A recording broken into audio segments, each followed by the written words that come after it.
La carta de renuncia no explota. Aterriza con un clic digital patético, engullida por servidores que zumban en un sótano a 5 estados de distancia. Nicolás miró el cursor parpadeante. 10 años de lealtad intercambiados por una mañana de martes, empaquetando una caja de cartón mientras la tos de su hijo resonaba a través del altavoz del teléfono. Las luces fluorescentes del piso 32 no zumbaban. Vibraban. Era una frecuencia sintética aguda que Nicolás sentía en las muelas antes de oírla realmente. Miró fijamente sus monitores. Las hojas de cálculo se habían difuminado en líneas grises sin sentido hacía horas. Presionó enviar. No hubo alivio inmediato. Las películas mentían sobre eso. No hubo un levantamiento repentino de peso, ni una respiración profunda de aire emancipado. En cambio, hubo una punzada aguda y fría de náusea. Tenía una hipoteca. Tenía un hijo de 6 años con un problema respiratorio leve pero persistente que requería inhaladores que costaban $80 la unidad con seguro. Sin seguro, Nicolás ni siquiera quería hacer los cálculos, pero se le habían acabado las opciones. Ayer, perdió la primera reunión de padres y maestros de Mateo porque un envío de microprocesadores se retrasó en Long Beach. El día anterior, dejó a Mateo con la anciana vecina del piso de abajo durante 14 horas seguidas porque las proyecciones del tercer trimestre estaban desalineadas en un 3%. Cuando finalmente llevó a su hijo dormido a la cama, oliendo el rancio perfume de lavanda de la vecina en el pijama del niño, sintió que algo en su pecho se rompía. No era una ruptura limpia. Era una fractura irregular y fea. Nicolás se levantó. Sus rodillas crujieron. La silla ergonómica rodó hacia atrás, chocando contra la partición de cristal de su cubículo. No tenía mucho que empacar. Una foto enmarcada de Mateo al que le faltaban los 2 dientes frontales, una taza de acero cepillado que había recibido como regalo del 5º aniversario en la empresa, una botella medio vacía de ibuprofeno genérico. Los dejó caer en una caja de papel de fotocopiadora robada.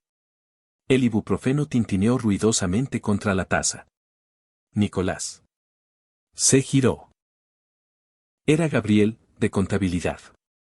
La corbata de Gabriel estaba ligeramente torcida y olía vagamente a café agrio y ansiedad. Me voy, Gabriel. Nicolás no ofreció una sonrisa. No le quedaba energía para fingir la camaradería corporativa. ¿Te tomas unos días libres?, preguntó Gabriel, con los ojos desviándose hacia la caja de cartón. He renunciado. La boca de Gabriel se abrió ligeramente. Apareció una fina película de sudor en su labio superior. En el estéril e hipercompetitivo sistema Vico de dinámica Praxis, la gente no renunciaba así nomás. Era reubicada. Era reestructurada. Renunciar voluntariamente era un acto de rebeldía que incomodaba a los engranajes restantes de la máquina. Pero, la revisión trimestral es el viernes, susurró Gabriel, como si las palabras mismas fueran clasificadas. Pueden revisar mi silla vacía, dijo Nicolás. Levantó la caja. Era sorprendentemente ligera.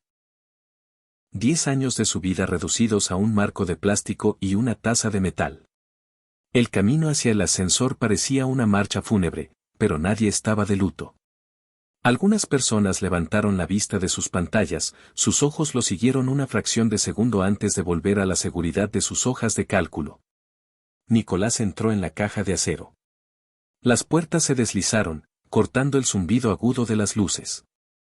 El aparcamiento subterráneo olía a hormigón húmedo y gases de escape. El sedán de Nicolás, de 9 años de antigüedad, estaba en un rincón, una mancha gris apagada contra la brillante fila de Teslas y SUVs importados de los ejecutivos. Dejó la caja en el asiento del copiloto y arrancó el motor. La correa chilló en protesta antes de estabilizarse en un ralentí irregular. El tráfico en la enero de 95 era un río lento de metal. El cielo se tiñó de morado y gris mientras una tormenta de última hora de la tarde se avecinaba. Nicolás condujo en silencio. No encendió la radio. El silencio era pesado, presionaba contra sus tímpanos. Hizo números en su cabeza. Sus ahorros podían cubrir 3 meses de alquiler. 4 si comían arroz, frijoles y pasta, y cancelaba el internet. Después de eso, estaban en caída libre. Su edificio de apartamentos era un bloque de ladrillo de finales de los 70 que se había rendido a los elementos hacía décadas. El pasillo olía a col hervida y alfombra vieja.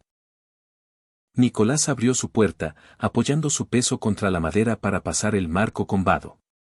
Papá. Mateo estaba sentado en la alfombra marrón descolorida del salón, una flota de dinosaurios de plástico dispuestos en semicírculo alrededor de una figura de acción sin cabeza y muy gastada. La televisión emitía un dibujo animado a bajo volumen. Hola, campeón. Nicolás dejó las llaves en la encimera. El metal barato tintineó contra la formica. Se acercó y se arrodilló, ignorando el escozor en sus articulaciones. Abrazó a Mateo. Olía a champú de fresa sintético y al polvo tenue del patio de la escuela primaria. Mateo le devolvió el abrazo, sus pequeños brazos rodeando el cuello de Nicolás. Llegaste temprano, dijo Mateo, separándose para mirarlo. Su pelo oscuro estaba erizado en la nuca. Sí, Nicolás forzó una sonrisa. Se sintió quebradiza en su rostro. Voy a estar en casa mucho más tiempo ahora. Mateo inclinó la cabeza. ¿Te despidieron? Los niños tenían una capacidad aterradora para llegar al meollo. Nicolás soltó una risa corta y seca. No, renuncié. ¿Por qué? Porque, dijo Nicolás, apartando una migaja de la camiseta de Mateo, quería jugar a los dinosaurios contigo. Mateo pareció aceptar esa lógica. Le tendió un triceratops de plástico. Su cuerno estaba mordisqueado y plano. Vale. Tú eres el vejesaurio. Tienes que huir del T-Rex. Nicolás tomó el juguete de plástico. Los bordes duros se clavaron en su palma. Se sentó en el suelo, las ásperas fibras de la alfombra barata raspando a través de sus pantalones. Rugió suavemente para el dinosaurio. Pero internamente, el pánico echaba raíces, extendiéndose por sus venas como agua helada. No tenía plan. No tenía red de seguridad. Solo tenía este salón, el olor a col filtrándose por las paredes y una extensión aterradora de mañanas vacías. 3 días después, la lluvia finalmente llegó. No era una llovizna suave. Era un aguacero furioso e implacable que golpeaba contra los ventanales de un solo cristal del apartamento de Nicolás, haciendo que el vidrio tintineara en sus marcos de aluminio. El agua se filtraba por una grieta cerca del techo de la cocina, goteando con un rítmico plink, plink, plink en un bol de plástico que Nicolás había colocado en la encimera. Era jueves por la mañana, las 10:15. Una hora que Nicolás solía pasar en una sala de juntas acristalada soportando presentaciones sobre optimización de la cadena de suministro. En su lugar, estaba de pie junto a su oxidada cocina, raspando huevos revueltos del fondo de una sartén de teflón barata. El aire era espeso con el olor a mantequilla quemada y lana húmeda de los jerseys colgados en el tendedero de la esquina. Mateo estaba en la escuela. Nicolás lo había llevado caminando, encogido bajo un paraguas roto, sintiendo el agua fría filtrarse a través de las suelas gastadas de sus zapatos. Ahora el apartamento estaba devastadoramente silencioso, salvo por la lluvia y el goteo incesante en el bol de plástico. Nicolás raspó los huevos en un plato de cerámica agrietado. Ni siquiera los quería. Su estómago era un nudo apretado de ácido y ansiedad. Había pasado las 2 últimas noches mirando al techo, redactando mentalmente cartas de presentación, actualizando su currículum y mirando el saldo de su cuenta bancaria en el teléfono hasta que la pantalla se difuminaba. «Vas». El interfono de la puerta dio un graznido áspero y repentino. Nicolás se quedó congelado, la espátula a medio camino del fregadero. Nadie llamaba al apartamento. El cartero tenía llave. Sus vecinos solo golpeaban la puerta si necesitaban algo, y él no pedía comida a domicilio porque costaba dinero. Caminó hacia la caja de plástico beige en la pared y presionó el botón. «¿Hola?» Estática silbó de vuelta.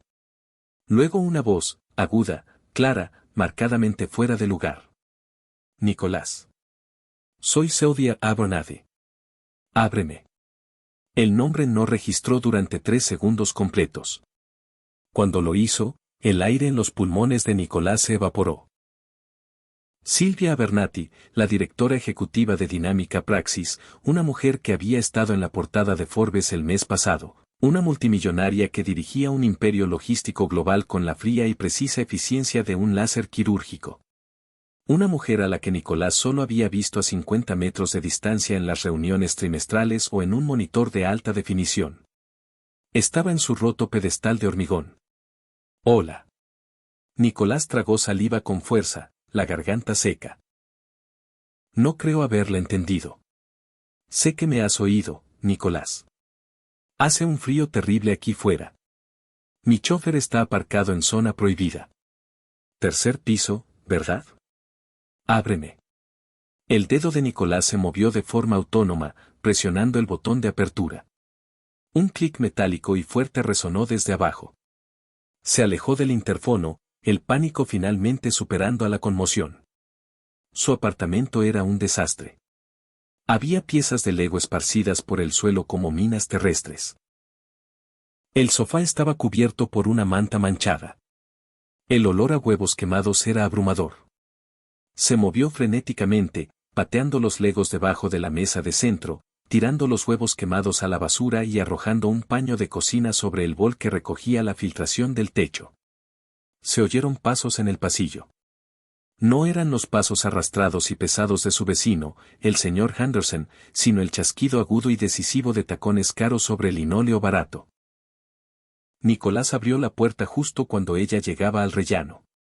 Silvia Abernathy era exactamente como aparecía en los perfiles de las revistas, pero la proximidad la hacía aterradora. Era alta, llevaba un gabán de color carbón a medida que probablemente costaba más que el coche de Nicolás. Su pelo oscuro estaba recogido en un moño severo y perfecto. Las gotas de lluvia se aferraban a los hombros de su abrigo, brillando bajo la bombilla fluorescente parpadeante del pasillo.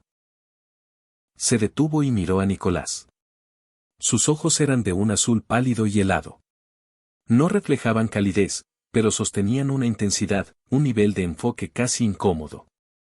Observó su apariencia, pantalones de chándal descoloridos, una camiseta con una mancha de lejía en el dobladillo, 3 días de barba oscura en la mandíbula.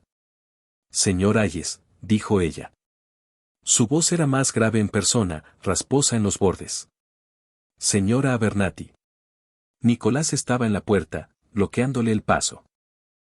No intencionadamente, sino porque su cerebro se negaba a procesar el protocolo para invitar a una multimillonaria a un apartamento miserable. Ella levantó una sola ceja perfectamente arqueada. ¿Vas a dejarme en el pasillo? Huele a cebollas descomponiéndose aquí fuera. Cole, corrigió Nicolás automáticamente. Es Cole. Se apartó, abriendo la puerta un poco más. Silvia entró. En el momento en que cruzó el umbral, la pequeñez del apartamento se magnificó. Parecía ocupar todo el oxígeno de la habitación. Se detuvo en la alfombra de entrada raída, mirando sus elegantes botas de cuero de punta afilada, y luego el suelo de madera rayado. Puede dejar los zapatos puestos, dijo Nicolás, cerrando la puerta. El pestillo encajó con un clic patético. Generoso, murmuró ella. Se desabrochó el gabán, pero no se lo quitó. Caminó lentamente hacia el centro del salón, sus ojos haciendo un rápido barrido del espacio.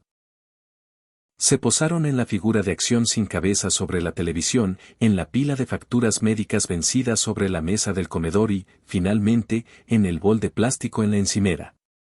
Clink. Una gota de agua golpeó el bol.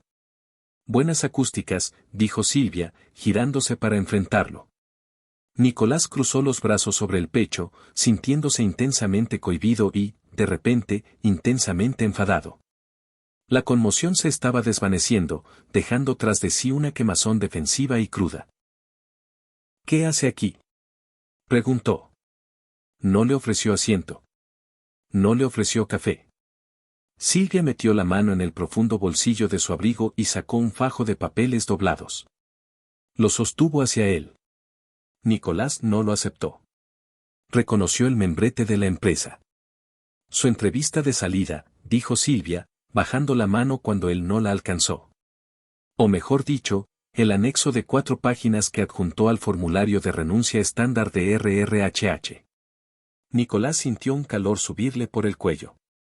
Cuando renunció, RRHH le había enviado una encuesta de salida automatizada. Normalmente, la gente marcaba mejores oportunidades y seguía adelante. Nicolás, alimentado por 10 años de ira reprimida y 2 vasos de whisky barato a las 1 de la mañana, había escrito un desglose detallado y brutal del nuevo algoritmo de cadena de suministro Prometeo de la empresa. No solo se había quejado de las horas.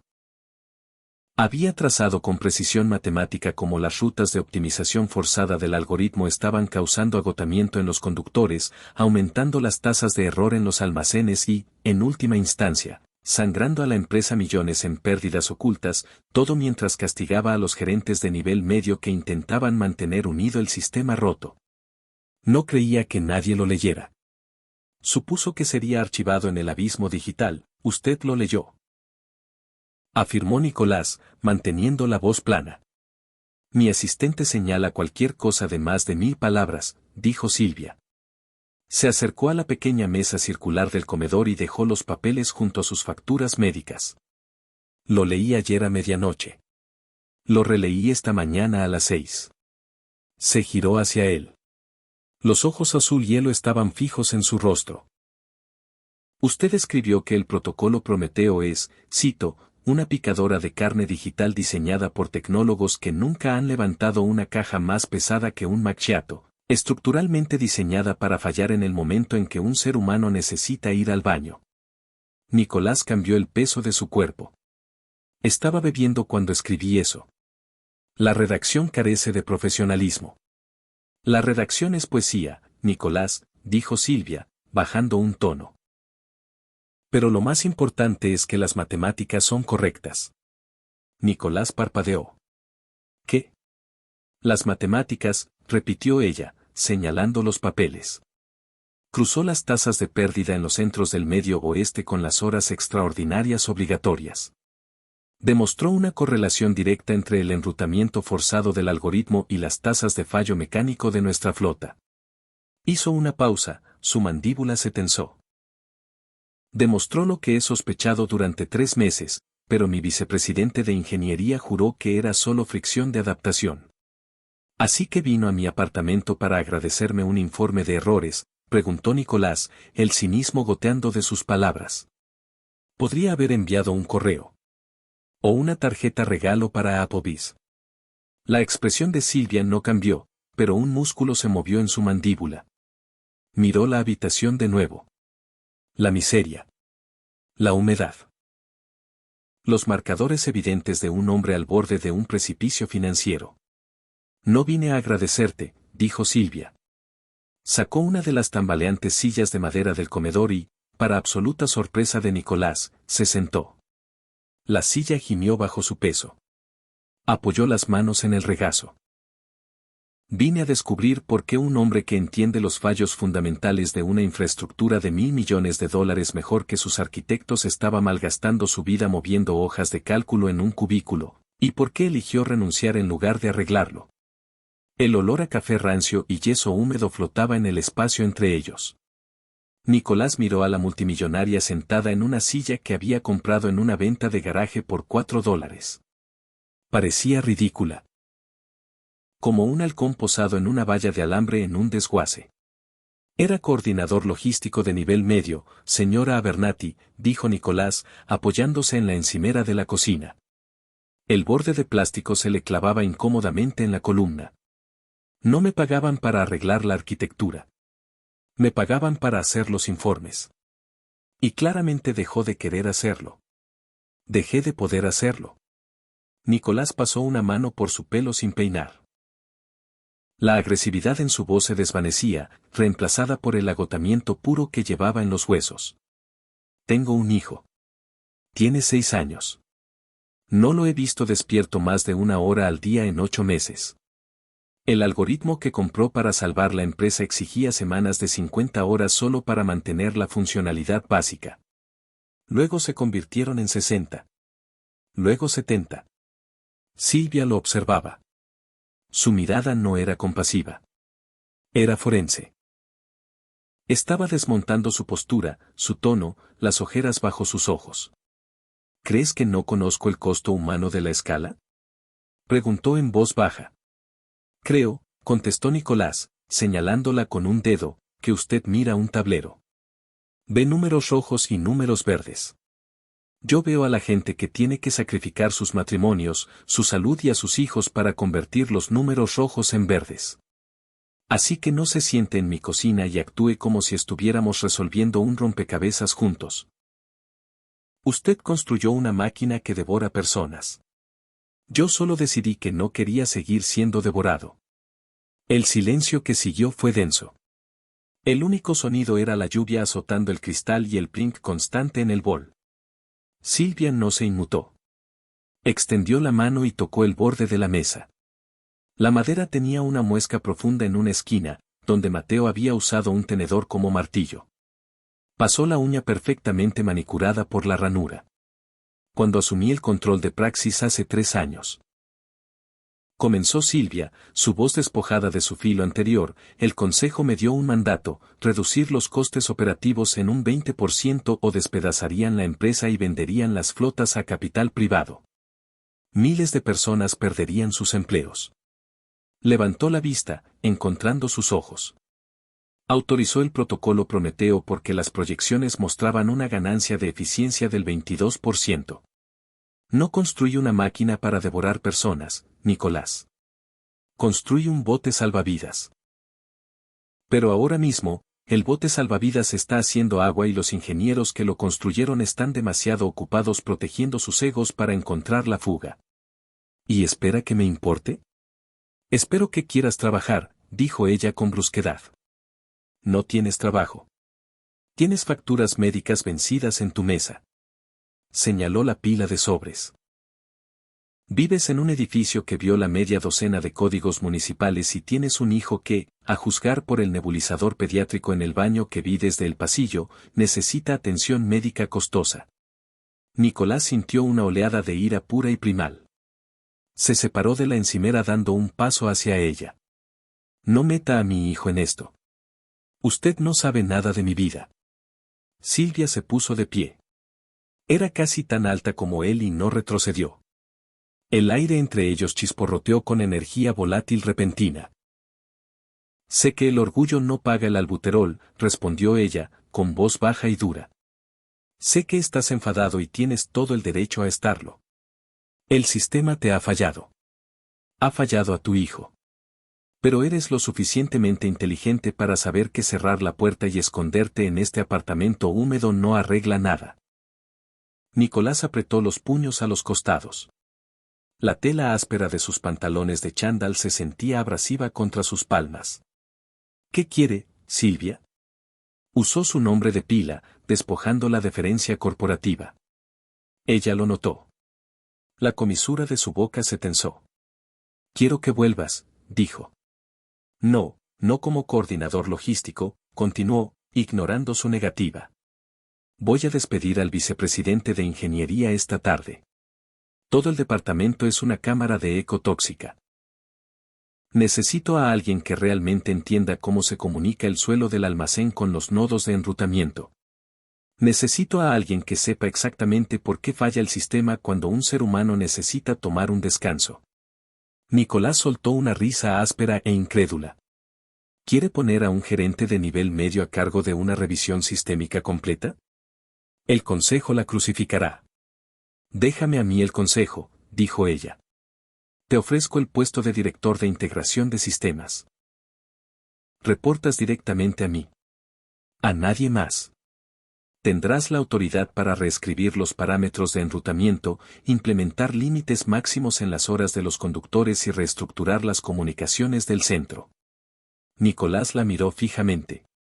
Su mente daba vueltas. Está loca. Probablemente, admitió Silvia, con una sonrisa seca y sin humor. Pero también estoy desesperada. Si Prometeo falla, Praxis falla. Y tu manifiesto de 4 páginas escrito borracho es el único plano que he visto que realmente cura la enfermedad en lugar de tratar los síntomas. Antes de que Nicolás pudiera formular una respuesta, la puerta principal se sacudió. El pomo giró y la puerta se abrió. La señora Gutiérrez, la anciana del piso de abajo, estaba en el umbral, agarrando un paraguas goteante. A su lado estaba Mateo, con un impermeable amarillo brillante y sosteniendo un trozo de cartulina empapado. Nicolás, querido, jadeó la señora Gutiérrez, sacudiendo el paraguas al suelo del pasillo. Los dejaron salir temprano. Se fue la luz en la escuela. Mateo entró en el apartamento. Se detuvo, sus botas dejando huellas embarradas en el linóleo. Miró a Nicolás, y luego sus ojos se deslizaron hacia la alta e imponente desconocida que estaba en medio del salón. Sylvia Abernathy, la CEO multimillonaria y despiadada negociante del consejo, se giró lentamente para mirar al niño de 6 años. La tensión en la habitación cambió de repente de un combate profesional a una realidad doméstica discordante. Sylvia miró a Mateo con la postura rígida y cautelosa de alguien que se encuentra con un artefacto explosivo sin desactivar. Claramente no tenía idea de qué hacer con un niño. Mateo parpadeó con sus grandes ojos oscuros. Se secó una gota de lluvia de la nariz con el dorso de la mano. ¿Es usted la casera?, preguntó Mateo. Su voz era ligeramente ronca. Porque mi papá dice que la casera es una sanguijuela chupa sangre, pero usted no parece un bicho. Nicolás cerró los ojos. Realmente rezó para que el suelo se abriera y se lo tragara hasta el sótano. Un silencio pesado cayó. Nicolás abrió los ojos, esperando que la multimillonaria se girara y se fuera ofendida, harta de este circo caótico. En cambio, Sylvia miró sus caras botas de cuero y luego de nuevo al niño. No, dijo Sylvia, su voz rasposa sorprendentemente suave, aunque completamente desprovista de la típica forma de hablar de adulto a niño. No soy una sanguijuela. Soy la jefa de tu padre. Ah, dijo Mateo. Frunció el ceño, mirando sus botas embarradas. Él no te quiere. La señora Gutiérrez jadeó, una inhalación aguda. Nicolás se frotó las sienes, sintiendo una jaqueca florecer detrás de sus ojos. Mateo, ve a tu habitación y quítate las botas mojadas, por favor. Está bien, dijo Sylvia. Dio un paso hacia Mateo. No se agachó. Claramente no sabía cómo salvar esa distancia física, pero se inclinó ligeramente. ¿Por qué no te quiere? Mateo miró a Nicolás, buscando permiso. Nicolás solo suspiró derrotado y asintió.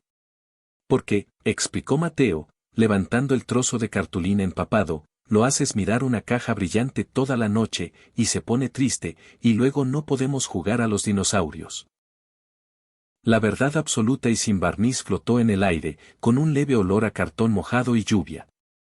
Sylvia asimiló las palabras. No apartó la mirada del niño.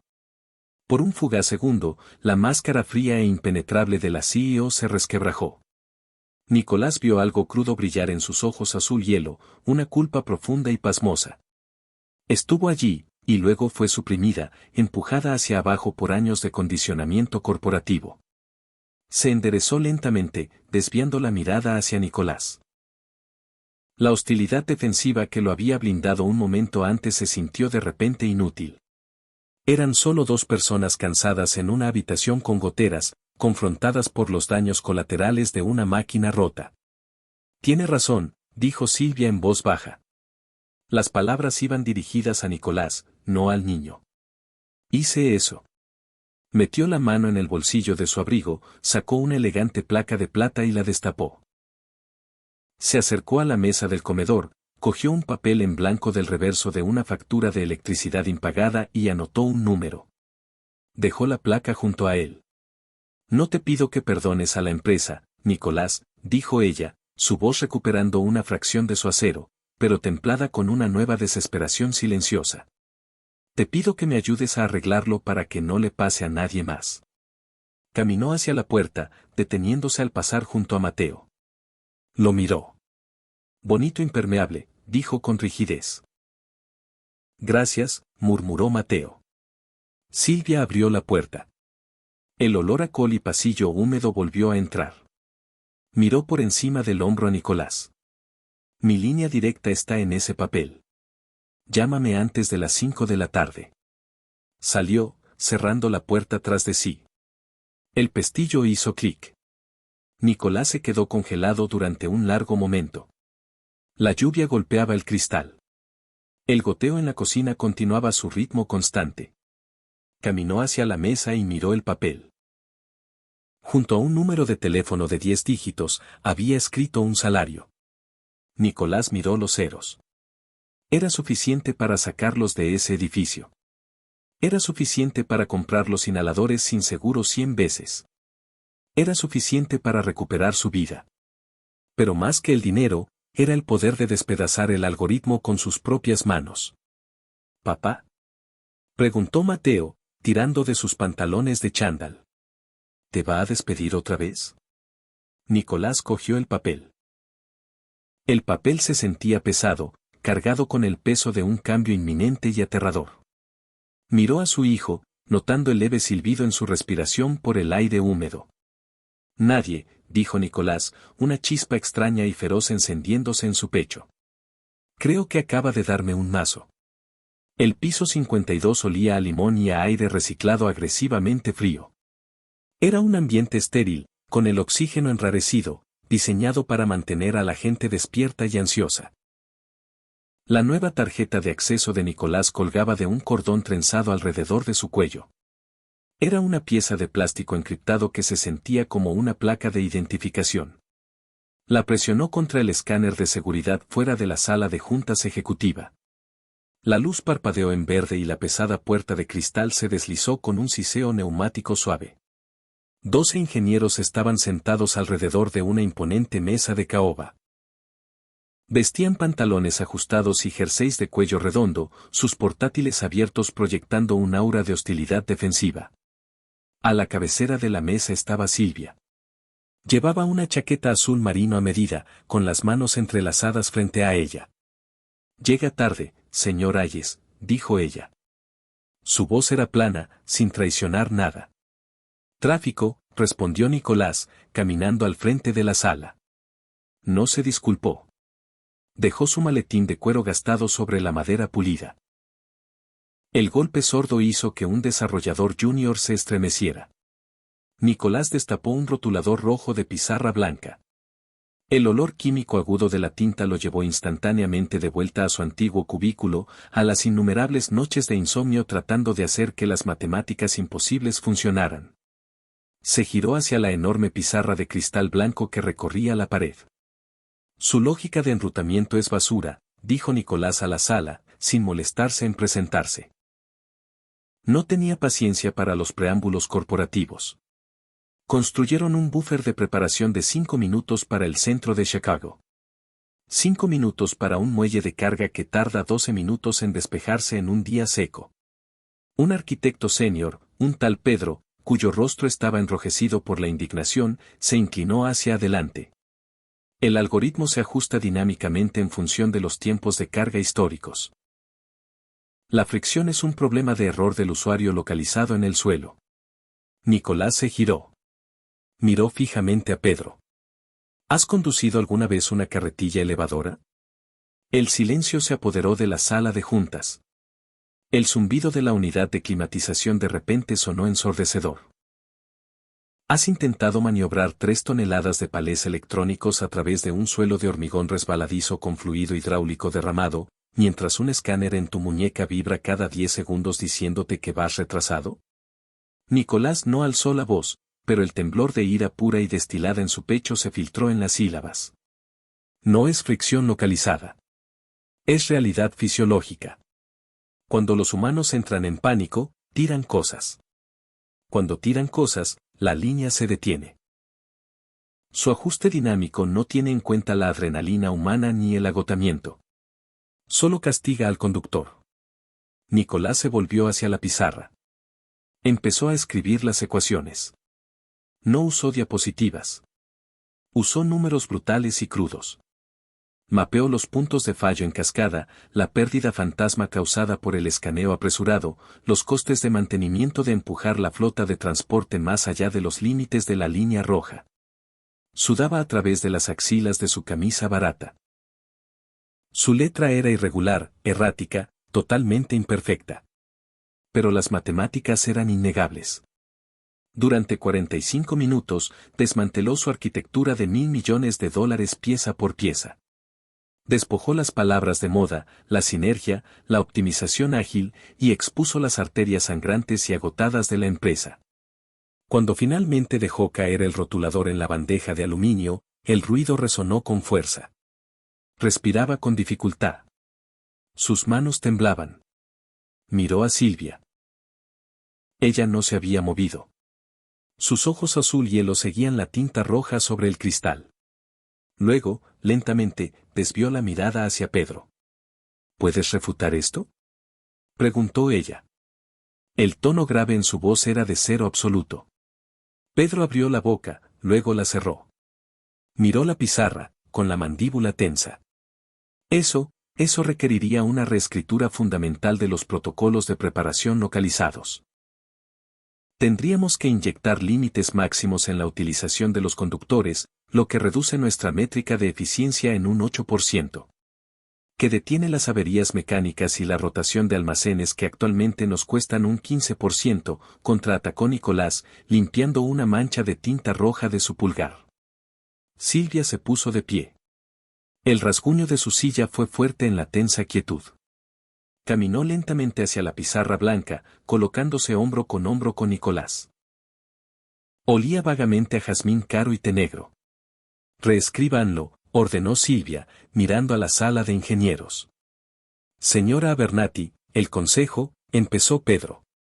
Yo me encargo del consejo, lo cortó, su tono sin dejar lugar para el oxígeno. Tienen 3 semanas para integrar los parámetros del señor Hayes. Si el sistema exige que un ser humano se salte una comida para alcanzar una métrica, tiran el código y vuelven a empezar. ¿Entendido? Murmullos de asentimiento renuentes y fracturados ondearon alrededor de la mesa. Se levanta la sesión, dijo ella.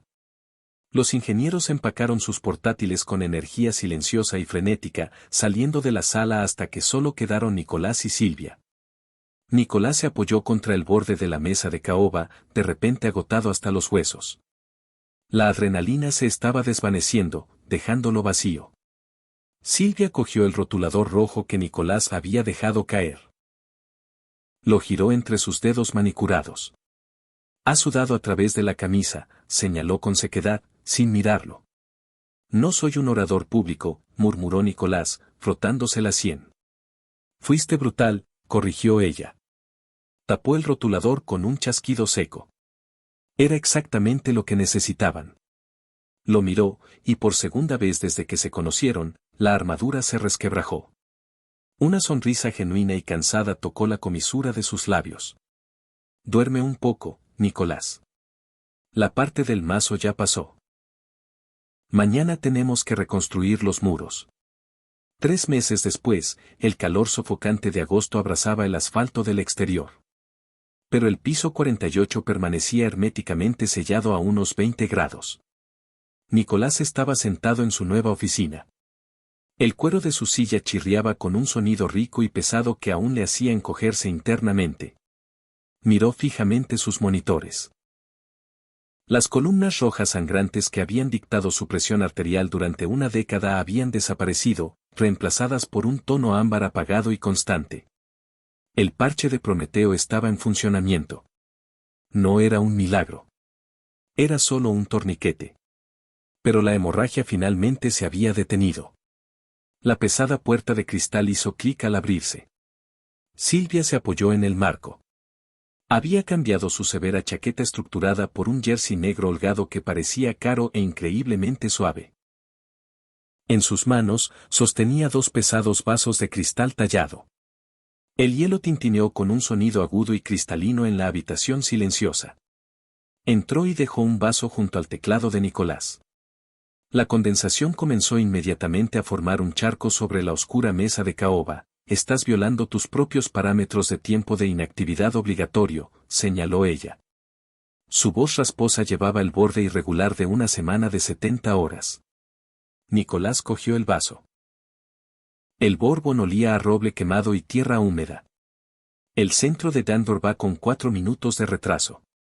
Dandor está respirando, corrigió ella.